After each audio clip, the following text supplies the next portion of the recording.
In ancient Israel, two men walk a final path, Elijah the prophet and Elisha, his loyal apprentice. Their journey begins at Gilgal, a place of beginnings and endings. Elijah urges Elisha to stay behind, but Elisha refuses, determined to remain by his master's side. At Bethel and Jericho, groups of prophets warn Elisha that Elijah will soon be taken. Elisha, resolute, silences them. 3 times Elijah tests Elisha's loyalty. 3 times Elisha follows. They reach the Jordan River, a symbol of transition. 50 prophets watch from afar as Elijah and Elisha stand at the water's edge. The air is thick with anticipation. Elijah's time is nearly over, and Elisha's destiny is about to unfold. The stage is set for a moment that will change both men forever. The river marks the boundary between what was and what will be.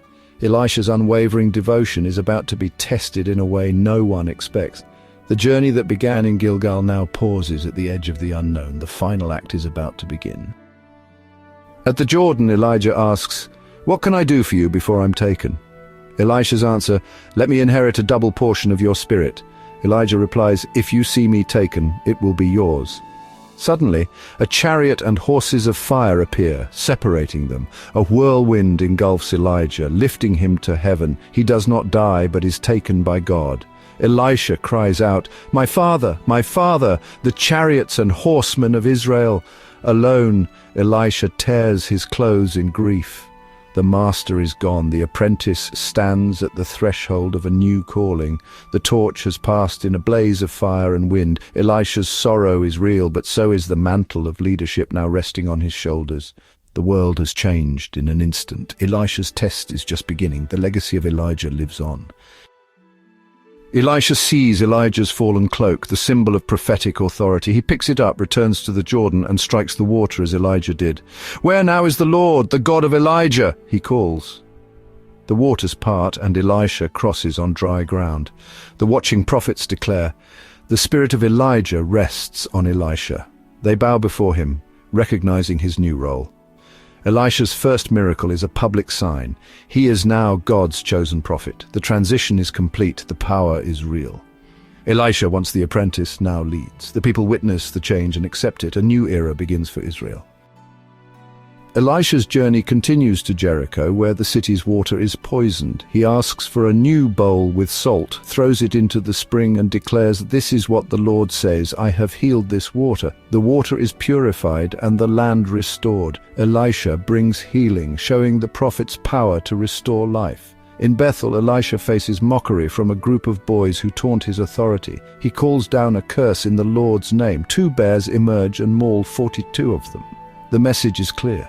Disrespect for God's messenger brings consequences. Elisha's authority is established. He brings both blessing and judgment.